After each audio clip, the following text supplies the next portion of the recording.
जय हिंद दोस्तों, आज की खबर बहुत इंपॉर्टेंट है। कतर के बाद अब इजराइल का अगला टारगेट टर्की है। कि पहले कतर का नंबर था, अभी हमने कतर के ऊपर हमला किया है और अगला हमला जो होगा वो टर्की पर होगा। और टर्की के बारे में एक बात मैं बता दूं कि जिस दिन इजराइल सोच लेगा टर्की पर हमला होना है, आप हिजबुल्लाह के लोगों के खिलाफ जो पेजर विस्फोट हुए थे या फिर ईरान में जो साइंटिस्टों को मारा गया था वो भूल जाइए। उससे बड़ा कहर बरपेगा टर्की के अंदर, क्योंकि टर्की के अंदर इजराइल और मोसाद के जासूस गली गली में भरे हुए हैं। तो यह मत समझिए कि टर्की नाटो का मेंबर है और टर्की के पास बहुत हथियार हैं तो उसको कुछ नहीं होगा। अगला नंबर टर्की का है। एर्दोगान ने जो गंदा खेल खेला है, सोशल मीडिया के थ्रू एक बयान लगा रहा हूं। ये एक इजरायली एक्सपर्ट है और स्कॉलर है, इजरायली है, यहूदी है। इस व्यक्ति ने कहा है कि जो देश यानी इजराइल अगर दोहा पर, कतर पर हमला कर सकता है तो तुर्की पर भी कर सकता है। यानी अब वो बात खुलकर सामने आने लगी है। इजराइल ने पहले कतर के दोहा में हमास के कई सीनियर लीडर्स पर स्ट्राइक किया था, जिसमें कुछ बड़े लीडर्स की मौत हुई। अब कहा जा रहा है कि इजराइल टर्की को भी निशाना बनाना चाहता है, क्योंकि वहां भी हमास के लीडर्स मौजूद हैं और इजराइल के स्पाइस वहां गलियों तक मौजूद है। बहुत तशवीशनाक मामला है ये, और मुसलमान मुल्कों की हालत देख के तो बहुत दिल में तकलीफ होती है कि हम सिर्फ इस काम के लिए रह गए हैं कि कोई भी जहाज आए और मार के चले जाए। पूरी अरब दुनिया गजा में 80,000 50,000 कितने मुसलमान शहीद करवा रहे हैं और बैठ के हम अभी इंतजार कर रहे हैं किसी चीज़ का।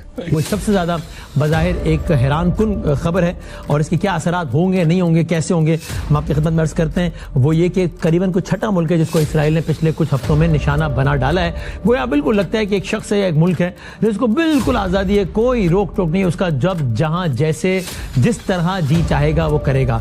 वो पहले वार्निंग देता है कि कल गजा के लोगों को निकलो, वो कहते हैं लीव नाउ, निकलो यहाँ से, आउट। वो कहते हैं हमने 1,30,000 फौजी रिजर्व रखे हैं। वो कहता है कि अभी तो ये चलेगा, अभी तो हमने आगाज किया है। वो कहता है हमने 50 बिल्डिंगें गिराई हैं, ये तो अभी सिर्फ आगाज है। वो कहता है कि अगले साल तक ये मामला चलेगा। अमेरिका बीच में कूदता है, डोनाल्ड ट्रंप जो बड़े फख्र से कहते हैं मैंने ये जंग रुकवाई, वो जंग रुकवाई, वो जंग रुकवाई। बाज़ाब्ता तौर पर इन स्ट्राइक्स की कंफर्मेशन कर दी गई है और इन स्ट्राइक्स के अंदर हमास के 35 रहनुमाओं को मारने का दावा किया है इसराइल ने। लेकिन अब ये मामला बिगड़ चुका है, क्योंकि हमास के रहनुमा सिर्फ दोहा कतर में नहीं बल्कि तुर्की में भी मौजूद है, और तुर्की के दारुल हुकूमत अंकारा में।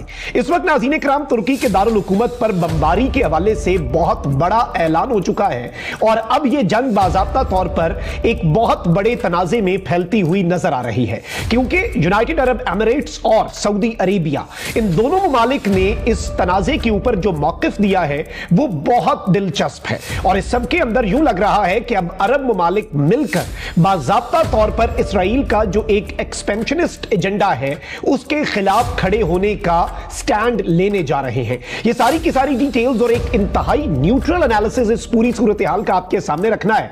नाज़रीन इकराम, अचानक से दोहा से खबरें आना शुरू हुई कि दोहा के अंदर अहम तरीन मकाम पर, यह भी नहीं कि कहीं दूर दराज इलाका बल्कि रेजिडेंशियल बिल्डिंग्स के करीब अचानक धमाके जो है वो सुने गए। उसके बाद खबर आई कि मुबैना तौर पर इसराइल ने स्ट्राइक की। खैर, 3 दिन पहले मैं इंटरनेशनल मीडिया पर एक खबर पढ़ रहा था कि हमास के रहनुमाओं की सिक्योरिटी कुछ सोर्सेज के मुताबिक तुर्की और कतर के अंदर बढ़ाई जा रही है। लेकिन ये जो इजलास था इसमें सारे रहनुमा मौजूद थे, यानी इसमें इंटेलिजेंस इंफॉर्मेशन भी थी, और इस सारी सूरत हाल के अंदर इवन यूनाइटेड स्टेट्स जो है उसे ऑन बोर्ड लिया गया, ये क्लेम भी आ रहा है। सबसे पहले तो मैं आपको यह बताऊं कि इसराइल की जो फौज है उसने कंफर्म किया कि यह अटैक हमने किया।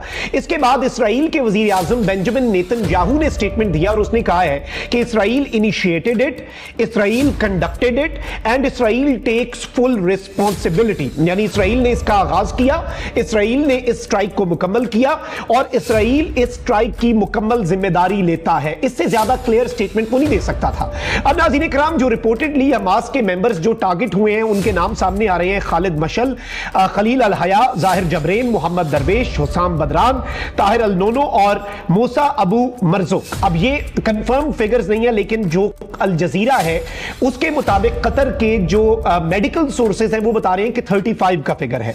इसके अलावा नाज़रीन कराम N12 जो मीडिया आउटलेट है उसके मुताबिक जो हमास लीडरशिप है नाज़रीन कराम, उसके ऊपर इसराइल का अटैक जो है वो अमेरिका के साथ वेल कोऑर्डिनेटेड था और अमेरिका की तरफ से और डोनाल्ड ट्रंप की तरफ से इस ऑपरेशन की ग्रीन लाइट जो है, ग्रीन सिग्नल जो है वो इसराइल को दिया गया। जो हमला हुआ है कतर पे, इसकी नोयत ऐसे लगती है जैसे ईरान पे हमला जैसे हुआ था तो उनकी भी पॉलिटिकल क़यादत और जो मरकजी क़यादत है उनको भी शहीद कर दिया गया था। वहां भी मुज़ाकरात चल रहे थे, यहां भी मुज़ाकरात चल रहे हैं और इसका जो फासला है वो 2228 किलोमीटर है फ़ज़ाई फासला। क्या कोई त्यारा आया, ड्रोन हमला किया गया या कोई मिसाइल फायर हुआ? ये एक बात है। दूसरी बात है कि क्या ये पूरे वर्ल्ड, अरब वर्ल्ड को जो है वो चैलेंज किया गया है? इसके बाद किसी और मुल्क पर भी हमला हो सकता है। देखिए, दो बातें मियां साहब। पहली बात तो यह है कि ईरान और कतर की जो पोजीशनिंग है ग्लोबल चेस बोर्ड पे वो जरा मुख्तलिफ है, क्योंकि ईरान में जब इस्माइल हनिया को निशाना बनाया गया तो हम सब ये बात कर रहे थे कि क्या ईरान की सिक्योरिटी कॉम्प्रोमाइज तो नहीं हो गई, और क्या अंदर तो लोग मौजूद नहीं थे और उन्होंने वहां पे एआई और एआई रिलेटेड और मोसाद के एजेंट्स और मुख्तलिफ वो सारा मामला वहां पे।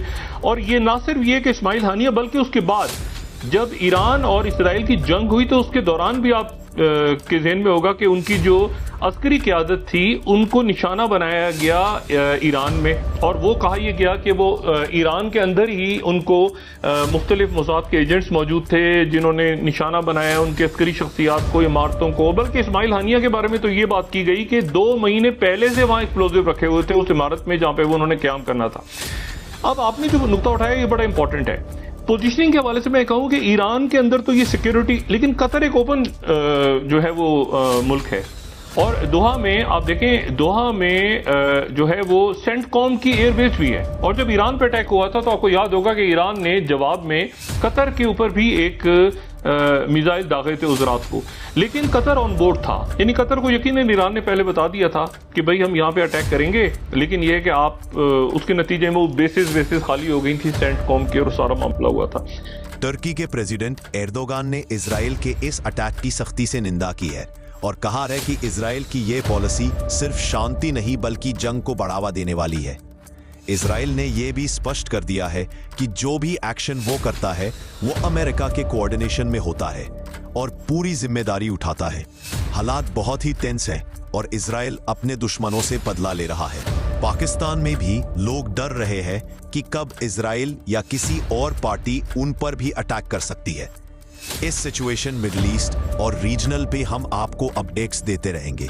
अब देखना यह है जो आपने नुक्ता उठाया कि ये जो अटैक है ये अभी तो इसराइल ने कह दिया कि हमने फजाई हमला किया है। अब फजाई हमले की नौयत ये है कि वो यहाँ पे सेंटकॉम भी है, ज़हन में रखें, कतर में सेंटकॉम है। वो सेंटकॉम जो इस पूरे रीजन को देखती है, उस सेंटकॉम का हेडक्वार्टर जो है वो कतर में है। अब इसराइल ये कह रहा है कि जी हमने अमेरिका को ऑन बोर्ड लिया था। तो सवाल ये है कि यहाँ तो 2-3 मामलात ऐसे हैं कतर के जिनके हवाले से कतर की पोजीशनिंग, एक तो सेंटकॉम यहाँ पे मौजूद है, दूसरा अल जजीरा एक बहुत बड़ी अरब दुनिया में एक बहुत बड़ा आप समझें इंफॉर्मेशन का एक ऐसा वेपन है जो अरब दुनिया सारी अल जजीरा से ग्लू करती है, और अल जजीरा के सहाफ़ियों ने कुर्बानियां भी कितनी दी। अगर आपको वीडियो पसंद आए तो चैनल को सब्सक्राइब करें और बेल आइकन को जरूर दबाएं ताकि आपको ऐसे ही लेटेस्ट वीडियो की नोटिफिकेशन मिलती रहे। Thank you for watching. मैं हूं विवेक। मिलते हैं नेक्स्ट वीडियो में। Stay updated and stay safe.